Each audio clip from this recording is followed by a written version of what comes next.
अपने channel dear sir में आपकी ही डिमांड पर देख लो, आज मैं आपके लिए सर्कल की पूरी वीडियो लेकर आ गया हूँ। आज की वीडियो में मैं आपको बताऊंगा कि सर्कल क्या होता है, उसका सरकमफ्रेंस, उसका area, major segment, minor segment, major sector, minor sector, area of shaded region, tangent क्या होती है, एरिया ऑफ रिंग। मतलब सर्कल से रिलेटेड जितनी भी चीजें, जितने भी क्वेश्चन है, जितनी भी बातें हो सकती हैं, वो सब मैं एक ही वीडियो में आज बताने वाला हूँ। क्वेश्चन ढूंढ कर करके आओगे आप एग्जाम में जाकर, ये समझ लो ऐसा पढ़ाऊंगा आज। तो अगर आप चाहते हैं कि आप अपने एग्जाम में सर्कल का कोई भी क्वेश्चन ना छोड़ के आए, तो ये वीडियो पूरी देख लेना एक बार बैठकर। आइए शुरू करते हैं।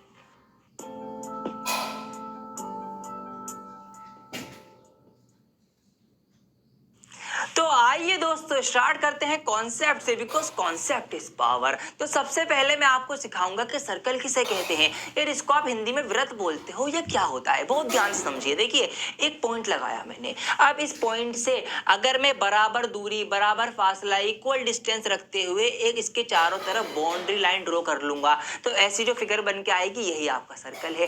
सर्कल क्या है कि एक दिए गए पॉइंट से बराबर दूरी रखते हुए अगर हम उसके चारों तरफ एक कर्व लाइन या एक बाउंड्री ड्रॉ कर लें, तो ऐसी जो फिगर बनेगी यही आपकी सर्कल कहलाती है। इसी को आप इंग्लिश में बोल सकते हैं a circle is the locus of point equi distance from a given point. कि दिए गए पॉइंट से इक्वी डिस्टेंस होगा, बराबर फासला होगा उस कर्व लाइन का, कहीं से भी आप नाप लेंगे तो ऐसी कोई भी फिगर आपकी सर्कल कहलाएगी। अब ध्यान रखिए सर्कल एक 2D फिगर है, इसको आप हाथ में लेकर या छूकर महसूस या दिखा नहीं सकते। इसको आप सिर्फ एक प्लेन पेपर या प्लेन सरफेस पर ही ड्रॉ कर सकते हैं। तो आइए मेरे दोस्तों, मैं आपके लिए अब यहाँ पर अपने प्लेन पेपर मतलब अपने व्हाइट बोर्ड पर एक सर्कल ड्रॉ करता हूँ और आगे की बातें आपको सिखाऊंगा। तो यहाँ पर एक सर्कल बनाएंगे हम बहुत ही अच्छा सा।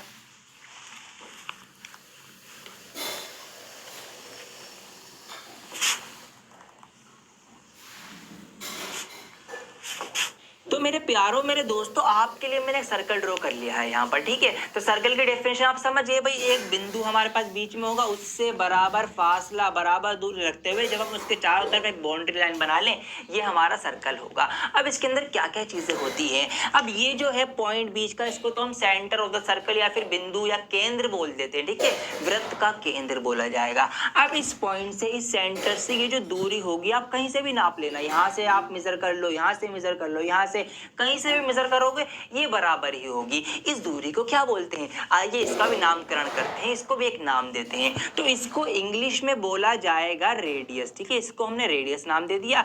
हिंदी में इसी को आप त्रिज्या बोल देते हैं, ठीक है, एक वृत्त की त्रिज्या। तो रेडियस ऑफ अ सर्कल। अब दूसरी चीज समझते हैं, अब अगर मैं इसी रेडियस का डबल कर दूं, क्या कर दूं, डबल कर दूं, मतलब इतना है इधर, इतना ही मैं इसको इधर भी बढ़ा दूं, तो ये क्या हो जाएगा, ये 2 रेडियस हो जाएंगी, है ना, डबल रेडियस हो जाएगी। ठीक, आइए कुछ नाम दे देते हैं। इस पॉइंट को मैंने ओ नाम दे दिया, इस पॉइंट को यहाँ पर मैंने बी नाम दे दिया, इस पॉइंट को मैंने यहाँ पर ए नाम दे दिया। तो अगर मैं बात करूं यहाँ पर क्या क्या हो गया, ओ बी जो होगी वो तो हमारी रेडियस हो जाएगी, ठीक है, इसको मैं आर से दिखा देता हूं। अब ए बी क्या है, ये तो रेडियस का डबल हो गया, इसी को आप डायमीटर बोलते हैं, जिसको हिंदी में व्यास बोला जाता है, ठीक है। ए बी हमारा क्या है, ए बी इस फिगर में, इस सर्कल के अंदर इसका डायमीटर होगा, व्यास होगा।